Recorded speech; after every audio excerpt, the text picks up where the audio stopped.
I'm not going to approve the budget, and I want to give the reasons. Number one is the schools. I do think that what's been proposed is $16 million less than what the schools have passed in their budget.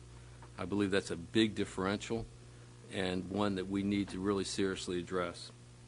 The second is economic development.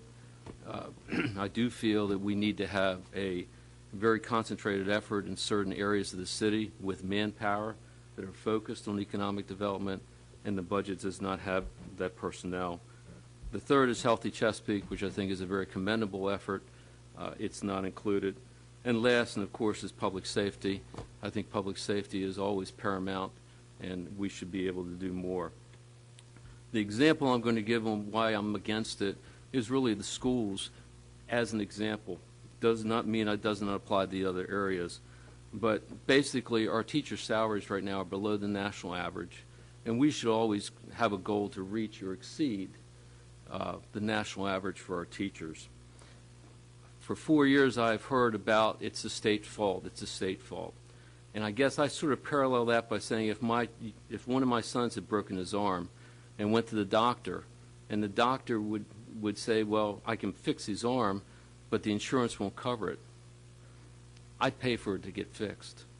I think what we've done here as a city is basically said, let's blame the state and not take responsibility on ourselves.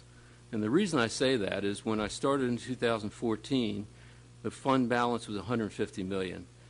At the end of last year, the fund, 2017, the fund balance was well over $200 million. There's been a 52% increase in the fund balance, while at the same time, the schools are struggling with compensation, with bus drivers, with all sorts of things. And so we have basically taken that money and put it into a bank account at 0.25% interest. So who's making the money? And what's the money being used for? My belief has always been that if we have a profit at the end of the year, that profit needs to be put back to help the citizens. It's the citizens' money, and we should not be just increasing and increasing our bank accounts while our infrastructure and our employees suffer. I would also say that this city got an $8 million bump this year because of a real estate assessment correction. And of course, my major concern was the safety of the schools. And of course, we have provided $2 million, but the question will always be the other $7 million that they've said is urgent safety requirements that need to be accomplished.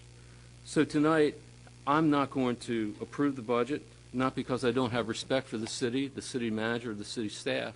I really do. They've done a commendable job of saving money in the bank.